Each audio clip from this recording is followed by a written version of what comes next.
I never imagined I'd end up working at a fried chicken joint in the middle of nowhere, let alone near the fog-drenched forests of Bolu. Back home in Istanbul, I was just another university student, juggling lectures and late-night study sessions.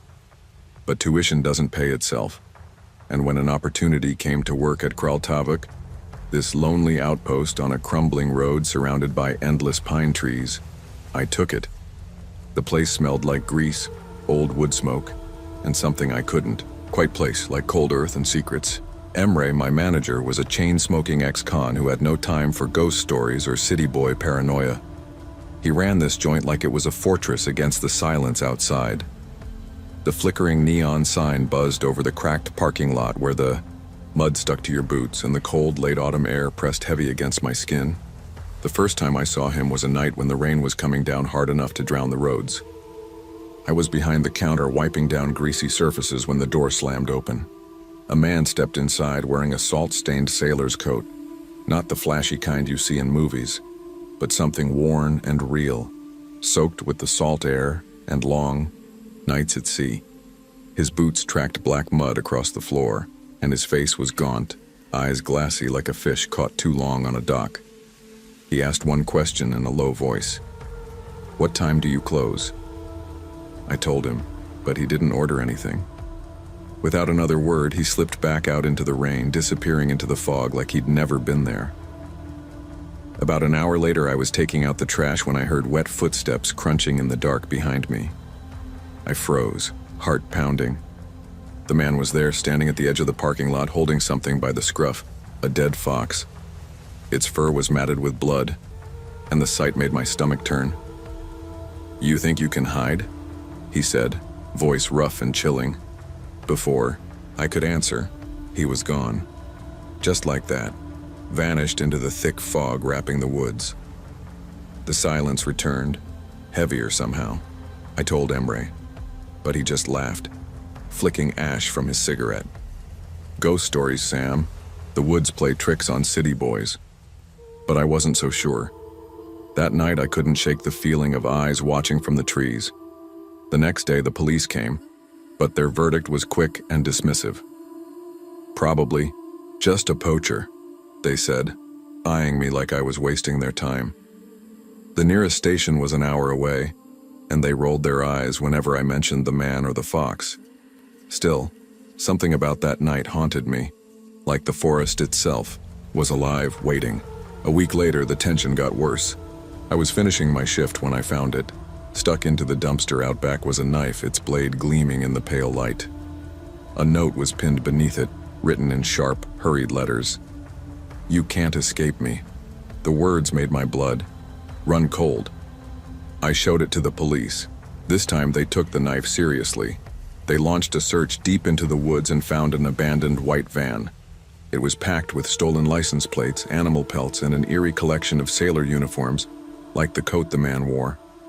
No sign of the man, no bodies, nothing but a chilling silence inside the van's rusty frame. The officers found the scene suspicious but couldn't explain what the van was doing in these remote woods, so they filed it away, as if the mystery was solved by mere abandonment. But I knew better. On my last night before heading back to Istanbul, I felt the eyes, again watching from the shadows. When I unlocked my car after my shift, my breath caught in my throat. Tied to the antenna with fishing wire was a fox's tail. The fur was coarse, still stained faintly with dark patches. I didn't sleep that night.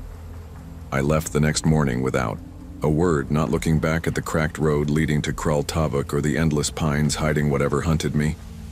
Sometimes when I pass a fish market or catch the salty breeze near the Bosphorus, I smell it. The scent of wet fur and salt. A ghost carried on the wind. It's like a warning, a reminder. I tried to bury the memory, but the shadow of that man, the forest, the fox, stayed with me. I kept thinking about the van and what else might have been hidden inside. Maybe missing. People. Maybe more than just animal pelts and stolen license plates. There was something darker, something desperate behind those glassy eyes. Emre never believed me, and the police dismissed me as just a scared city kid. But sometimes when the wind picks up and the night grows thick, I swear I can hear footsteps crunching in the mud behind me. Some hunters don't stop chasing no matter how far you run, and some shadows never leave. It's just past midnight, and I'm wiping down the same greasy counter for the third time in the past hour. The flickering neon sign outside KFC casts this eerie blue glow across the cracked vinyl booths, where a couple of drunks mumble at each other or stare blankly at their chicken buckets like they're solving the world's problems. It's late winter here in Milwaukee, and the roads outside are slick with black ice, turning the parking lot into a slippery mess of slush piles and frozen puddles. I'm 20, going to community college, working these graveyard shifts because tuition doesn't pay itself. And if I miss 2 more shifts, I'm out of here. Manager's words, not mine. My manager is useless, probably asleep in his office or drowning his sorrows in a coffee cup. Me? I'm stuck taking orders from people who either can't stop talking or won't talk at all, their dead eyes barely acknowledging me. That's when he walks in. Dave. I remember him from last week, mid-40s, graying buzz cut, and the kind of guy who smells like cheap beer and Marlboros. He wears a Packers hoodie, dirty like he's been wearing it since the last game day. He leans over the counter like he knows me, flashing a smile with just his teeth. "Hey, gorgeous," he says, slapping his palms on the counter so hard I flinch. "How much does a polar bear weigh?" I don't look up. "Sir, your order?" He grins wider, like I'm part of some joke only he gets. But I'm tired. Too tired to entertain whatever weird game he's playing tonight. He laughs like I gave the perfect answer, even though I didn't answer at all. I finally glance up and he's watching me like I'm the first decent thing he's seen in weeks. "Enough to break the ice," he says, nodding at my rag in his direction. "So what's your name, beautiful?" I hesitate, just for a second. I'm used to being invisible here, just another face behind the counter, but something about him makes me want to talk. Maybe it's the loneliness, his, mine, or both. "Mia," I say quietly. "Dave." He extends a hand, but I just wipe it on my apron instead. He orders a bucket of chicken, some fries, and 2 sodas. I ring it up and try not to roll my eyes when he adds, "Keep the change," tossing a crumpled 5 on the counter.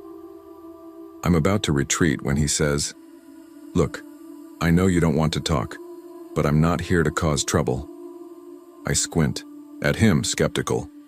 Trouble's all I ever get here. But his voice is different, honest maybe. "Why are you here so late anyway?" "Running from something," he says, almost to himself. I don't push. But maybe for the first time in a long time, I want to hear more. He comes in every few nights after that. Sometimes he talks, sometimes he just stares out the window, lost in thought. One night, the place is quiet except for the hum of the fryer, and Dave finally opens up. "Lost my job, lost my girl," he says, rubbing his stubbly chin. Now I'm just trying to keep my head above water. I tell him about school, how I'm juggling 2 jobs and scraping by. He listens like I'm not just some bored fast food worker. "I used to think life had a plan," he says, staring at his half-empty soda. But now I'm not so sure. There's a rawness in his voice I can't ignore. It hits close to home. Life's messy. Sometimes you're just trying not to drown. We joke a little, and I find myself laughing, a sound I haven't made outside my apartment. For a moment, the neon light doesn't feel so cold. One night, after a brutal snowstorm, I'm locking up when Dave pulls into the lot, sliding his car a little too close to the curb. "Need a ride?" he asks. Normally I'd say no, but the cold's biting and the streets are slick with black ice. I climb in. We drive through empty streets, headlights cutting through the fog. Dave tells me about the Packers, his old buddies, the bar he used to own before it all fell apart. The pain's there beneath the stories. At one point, his hands tremble on the wheel and I reach out, placing mine over his. "Hey," I say softly. "You're not alone." He nods, the weight of years showing in his eyes. That night I realize maybe we're both running from ghosts, but for a few hours we found something solid, a fragile connection in the cold.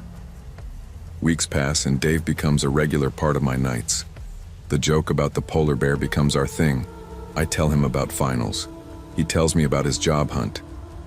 One night, he hands me a crumpled note with a number on it. "Call me if you ever need to talk," he says. I do. Maybe it's not about fixing everything. Maybe it's just about finding enough warmth to break the ice. And sometimes, that's enough to keep going.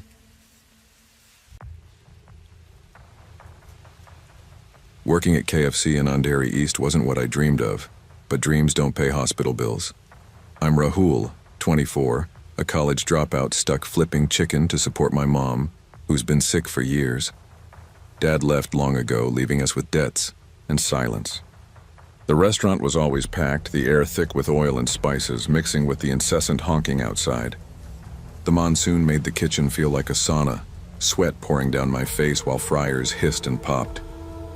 Lokesh, our manager, was tough, business over people. He cared about numbers, not if we were dying inside. I had been here over a year when Nikhil showed up, applying for a job. He was quiet but eager, a sharp contrast to the usual burnout crowd. I vouched for him. We needed all the help we could get. At first, Nikhil was a dream employee, early every day, staying late without complaint, meticulous about cleaning. Lokesh even praised him. But slowly something shifted. He started hoarding fried chicken skin, stuffing it in his locker, eating it raw. I asked once. He said it was research. I laughed it off, but his eyes looked distant, like he was somewhere else. Then he'd linger after closing, muttering near the freezer. One night, I caught him licking the seasoning off the counter, fingers covered in grease. I should have said something, but he smiled wide. Too wide. It made me uneasy. The man who once seemed perfect started to unravel. Nikhil's uniform became stained, his hair messy. He barely spoke except in half-mumbled phrases. Sometimes, I'd catch him staring, at customers a little too long, his smile stretching unnaturally across his face. It wasn't right. I tried to tell myself it was stress, or maybe he had a rough past, but I didn't know what I was really seeing. One evening, Lokesh called Nikhil into the office for a talk. I thought nothing of it. Maybe disciplinary, maybe praise. But when the clock passed and Lokesh didn't come out, something twisted in my gut. I pushed open the door and what I saw still haunts me. The office was soaked in blood. Lokesh sat slumped in his chair, his skin peeled away in ragged strips like someone had skinned him alive. His face was frozen in a mix of terror and disbelief. The walls were smeared with red streaks mixed with grease like a grotesque bloody painting. And there in the corner was Nikhil. He was crouched, chewing something slowly, his teeth stained red. He looked up at me with those wild, glazed eyes. "The secret isn't in the spices," he whispered. "It's in the skin." The colonel knew. My family. We've always known. I felt bile rise in my throat. Nikhil's words hit me like a punch. His family? What did he mean? Later, when the police got involved, I learned the truth. Nikhil was from a remote village in Uttar Pradesh, a place where dark traditions still lived in the shadows. His family was tied to rumors of ritualistic cannibalism, believing that consuming flesh, especially skin, gave strength and power. I couldn't believe it. This was no urban legend. This was real. And Nikhil had come here thinking KFC was hiding some secret recipe beyond the spices, something far more sinister. I realized I'd been blind, desperate to trust someone, to find a friend in this grueling job. But instead, I'd invited. A monster in Nikhil's obsession had driven him to madness, and I was right there beside him, too caught up in my own struggles to see the danger. The police questioned me for hours. I told them everything I knew, but it felt like nothing could undo what happened. I knew I couldn't stay there. Every shift felt like a death sentence, haunted by what I'd seen. But Nikhil wasn't done with me yet. I used his need for approval against him, telling him the colonel's work wasn't finished, playing along with his delusions. It was a gamble. When he turned away, I bolted, running through the rain-soaked streets, calling the cops. Nikhil was caught and institutionalized, but the scars remained. I quit the job the next day, Now every time I smell fried chicken, my stomach twists. The scent brings back the horror of that bloodied office, the madness in Nikhil's eyes, the peeling skin and the words he whispered like a twisted secret. I can't eat KFC anymore. I stick to other places, but even the thought is enough to make me nauseous. Some nights when the rain pounds outside and the city noise fades, I hear it. Nikhil's voice in my head. You should have tasted it, Rahul. It was perfect. The horror isn't just in what he did. It's in the way desperation can make you blind. How we sometimes ignore the warning signs because we want to believe in something better. My life hasn't been easy, but I learned that evil doesn't always wear a mask. Sometimes it's just a hungry man chasing a dark family secret in a KFC kitchen. The city moves on, the traffic honks, and the fryers hiss. But I'll never forget the night the secret recipe was something much worse than herbs and spices. I never thought a fast food joint could feel like home, but KFC on Highway 40 outside Riyadh was exactly that for me and Layla. For the last 3 years, it had been our secret refuge during those brutal midterm nights at King Saud University. The flickering neon sign, the endless stretch of desert behind it, and the hum of cars passing through the drive-thru, all strangely comforting. It was where I, Khalid, a 22-year-old pre-med student scraping by on a scholarship, could grab a cheap meal and some silence while cramming for exams. Layla, studying architecture, was my anchor in this chaos, though her conservative family thought she was tucked safely away in the women's dorm. Every night at 3 a.m. we'd meet here. The manager knew our order by heart, the mighty zinger, meal with extra toom sauce and a side of za'atar spiced fries. It was humble, but it was ours. I usually stayed in my old '98 Toyota to avoid gossip. After all, late-night meetings between a guy and a girl weren't exactly encouraged. Layla would slip inside alone, order our food, and retreat back to the car. That night was supposed to be just like any other, but something was off the moment she stepped in. The room was dead quiet. Customers sat motionless, staring blankly at their plates, untouched chicken sitting cold in front of them. The cashier smiled, but his eyes were glassy, unfocused. A strange chemical scent hung in the air, like a hospital but worse, sharper. When Layla bit into her extra spicy chicken, the bitter taste hit her like a punch. That first bite was the start of everything falling apart. I watched from the car, waiting for Layla, but she didn't come back right away. When she finally opened the door, her face was pale, her usual spark dimmed. The chicken tasted wrong, she said, bitter and burning in a way she couldn't describe. I brushed it off as a bad batch, but deep down, I knew something was very wrong. The next few hours, things got worse fast. I started feeling dizzy, my vision clouding over.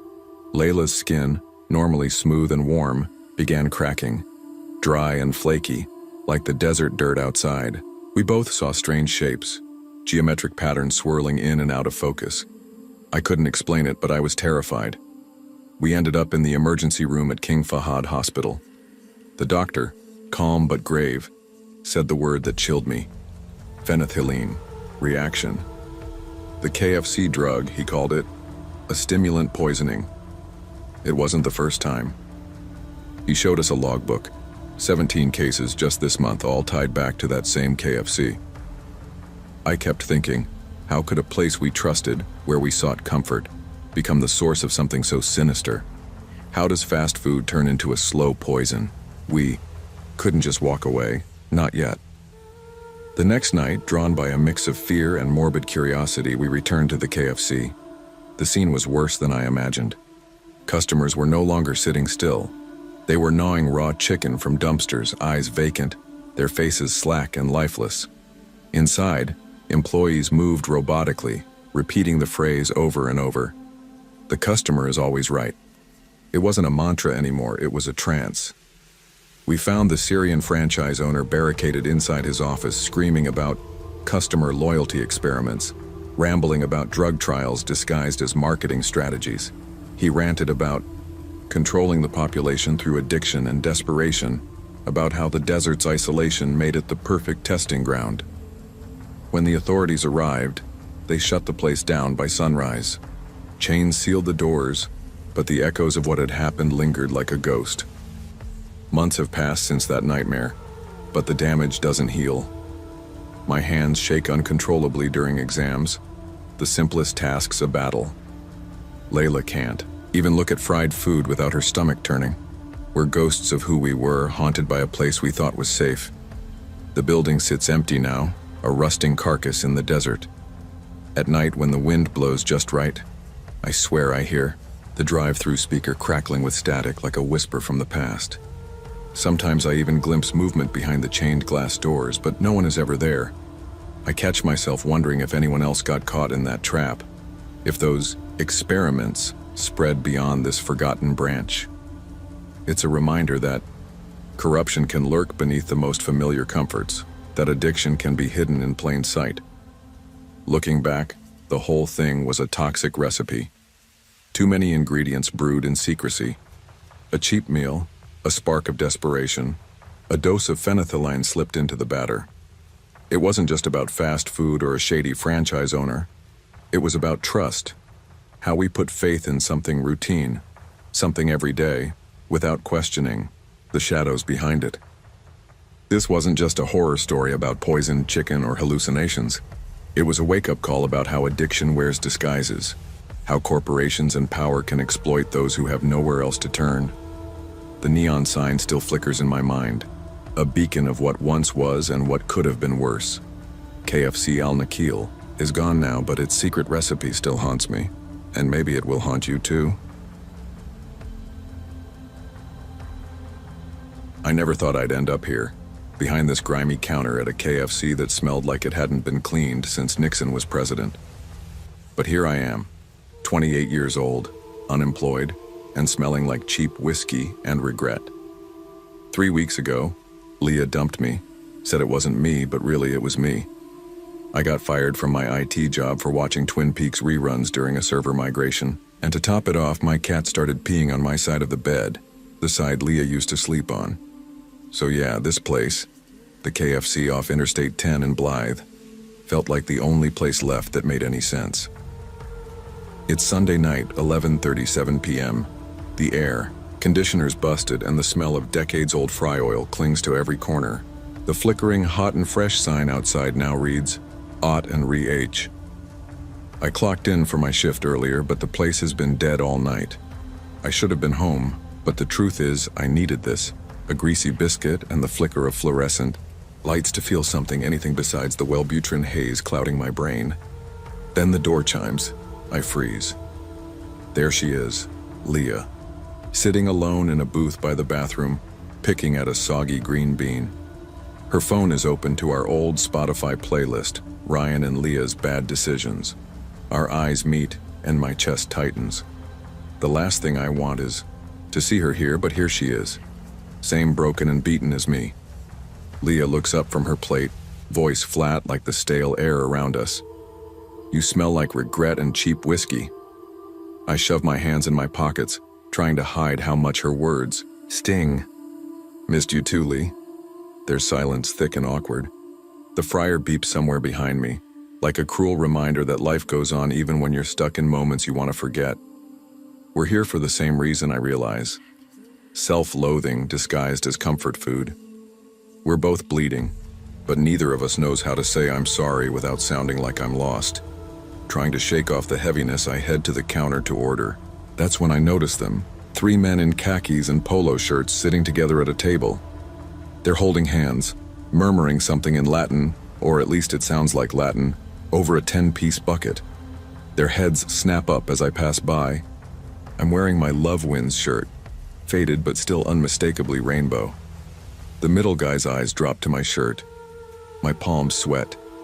Leah watches from her booth, her expression unreadable. I want to walk away, but something pins me there. I'm halfway to the register when the smallest of the trio grabs my wrist. His grip is surprisingly strong, fingers cold. His whisper cuts through the grease-slick air. "Don't go outside." I glance out the grease-streaked window. A figure in a ski mask is dragging something toward a pickup truck. A glint of metal catches the flickering parking lot light. A choked scream pierces the night. The masked man looks up and directly at me. My stomach drops. Before I can react, the three men spring into action. The first flips a table, blocking the entrance. The second shoves Leah and me toward the kitchen. The third presses a meat cleaver into my hand. "You ever field dress a deer?" he asks, voice calm but chilling. Leah grabs my arm, her nails digging in so deep I feel the blood pounding in my wrist. The first man loads a revolver from his waistband. "That's Travis," he says. "Our brother. Got into some bad bath salts. Thinks he's purging the wicked." I glance at Leah. She meets my eyes. "We should probably talk," I say, voice shaking. She watches Travis stab the kitchen door. "You always did have terrible timing," she murmurs. "The cops find 2 bodies in the dumpster, drifters, they say, missing for weeks. The polo shirts vanish before the police arrive. We have a men's retreat in Temecula," one officer tells me with a half smile that doesn't reach his eyes. Leah drives me home in silence. At my apartment, she finally breaks it. "Your cat's been sleeping on my pillow." I laugh bitterly. "We don't get back together." "Not really. But every Sunday at midnight, we meet at that KFC. She steals my fries. I let her. It's our weird little ritual now, a way to keep the past from swallowing us whole. That night changed me. It wasn't ghosts or demons that haunted that KFC. It was the real monsters, people broken by the world, driven mad or desperate enough to become violent in a place meant for greasy comfort. Leah and I, wrecks in ways that mirror each other, learned that salvation doesn't always look like you expect. Sometimes it wears a polo shirt and carries a revolver. Sometimes it's just a shared basket of fries. A quiet acknowledgement that no one's really okay, but maybe you can survive together. The desert stretches out around Blythe, empty and unforgiving. That flickering neon sign, the smell of old fry oil, the broken AC, they all remind me how close we are to the edge and how sometimes the past finds you in the places you go to hide. I'll never look at fast food the same way again.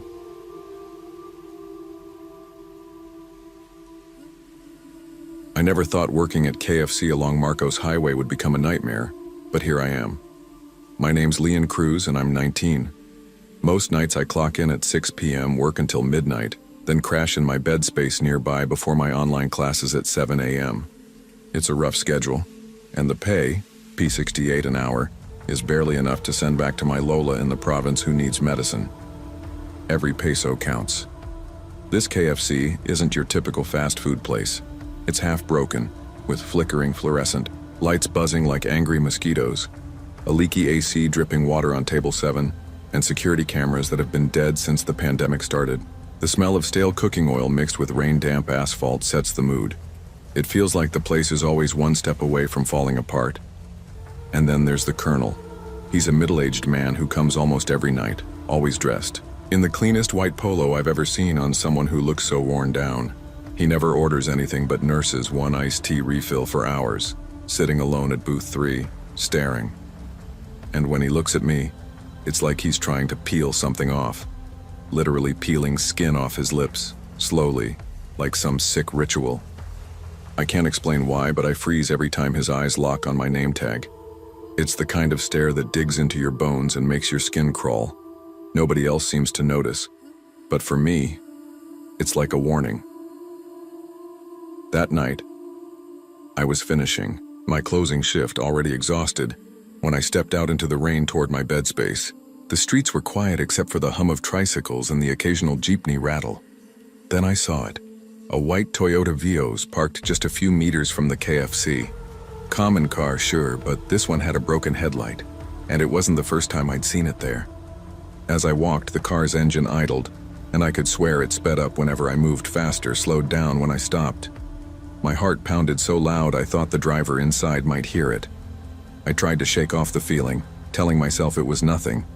Later, as I tried to sleep in my flimsy plywood bed space, I heard the metal scraping noise. Soft, deliberate. Then the doorknob turned slowly. I froze, eyes wide, unable to move. Luckily, the barangay tanod came just in time. When they arrived, they found something strange outside. Chicken bones arranged in a neat, creepy line leading away from my door. That's when I knew the Colonel wasn't just some weirdo from KFC. He was following me. The next night at work, the colonel didn't miss his usual spot. But this time, something new. When I went to clean his table, I found a napkin folded neatly, with my bus route written in red ketchup. Every stop I take, every turn. I showed it to my manager, hoping for some kind of support or maybe to scare the guy away. Instead, he just laughed and said, "Baka crush galang." Maybe he thought I was overthinking it, or maybe he didn't want to get involved. Either way, it made me feel even more alone. When I finally left, the white Toyota Vios was waiting. I tried to ignore it, quickening my pace, but it was relentless. I sprinted toward the nearby 7-Eleven for safety, but I slipped on the greasy sidewalk and twisted my ankle hard. I couldn't work for a whole week after that, losing $3,000 in wages, money I desperately needed. I kept thinking, how does someone like me, just trying to survive, get caught in something so dangerous? After that injury, I begged my manager to switch me to day shifts. The tips were half, but at least I could avoid the night terror. Still, the paranoia wouldn't go away. I saw white cars everywhere, in dreams, in the shadows behind my eyelids. The money I sent home slowed to a trickle. Lola's medicine was 2 weeks late. She called, worried, and I felt like I was failing her. I bought pepper spray, but it leaked in my bag, ruining my only pair of headphones. I wasn't safe anywhere. Sometimes I catch myself glancing over my shoulder for no reason, heart racing. The city feels colder, darker, and every street seems to have eyes I can't see. The colonel stopped coming after I changed shifts, but the fear never left. Just last week, the new cashier told me the same man showed up, staring and peeling his lips again. And yesterday, that white Toyota Vios was parked right outside my bed space again, headlights flickering. It's not just the stalking. It's knowing my poverty makes me invisible, an easy target. The police shrug when there's no proof. In this city, minimum wage workers like me disappear quietly, swallowed by a system that doesn't care. I'm still here, but sometimes I wonder if I'll ever truly be safe. I never planned on working the graveyard shift at KFC in R41 Setting 8 on Route 9 in Milford, Delaware. But life has a way of steering you toward fluorescent lights buzzing over greasy floors and a broken ice machine that's been out of commission since 2014. Nursing school debt is crushing, mom's MS treatments aren't cheap, and my KFC TikTok account, named Spicy Cass, blew up overnight with secret menu hacks and 11 herbs and spices Sunday experiments. 83,000 followers and counting. Yeah, that's me, Princess of the Night Crew, the one who refuses to clean grease traps, scores the best delivery orders, and makes viral videos while the world sleeps. It's late October, and my shift runs from 10 p.m. to 6 a.m. The dining room smells like decades of fry grease. The broken drive-thru timer stubbornly reads 00, and the security camera hasn't recorded a damn thing since Obama was president. Mostly truckers and insomniacs come through, but every night feels lonelier than the last. Then, out of nowhere, the weird DMs start rolling in. October 12th, 2:17 a.m. Remember when you sat alone at lunch sophomore year? I saved you a seat. Every day. You never came. I laugh it off. Weird internet creeps are nothing new. But then a photo of my 2016 Honda Civic parked outside the KFC at 1:53 a.m. A screenshot of my DoorDash orders. Always extra gravy. A voice memo of me singing Lord in the walk-in freezer. The attention feels less like admiration and more like a slow crawl down a hallway with no lights. October 20th, 3:42 a.m. I'm restocking straws when I catch the smell, smoke. I drop the boxes and run toward the men's bathroom, heart pounding. Flames lick the bathroom walls, licking the cheap tiles like they want to eat the place alive. On the mirror, written in ketchup, 11 herbs and spites. A misspelled message, but chilling all the same. I'm alone that night. The security footage finally gets a flicker. A blurry figure in a KFC uniform moving through the dining room. But the camera's old and grainy. It might as well be a ghost. The fire marshal finds a Molotov cocktail made from a honey mustard bottle tossed in the bathroom. The place smells like burnt chicken and fear. My manager shakes his head but shrugs it off. Bad luck, Cass. I want to scream, but the night shift is invisible and I'm just Princess, the girl with the viral TikToks. But it's no accident. I know someone wants me to be afraid. October. Second 12:06 a.m. My phone buzzes again. This one hits too close to home. Unknown user 042.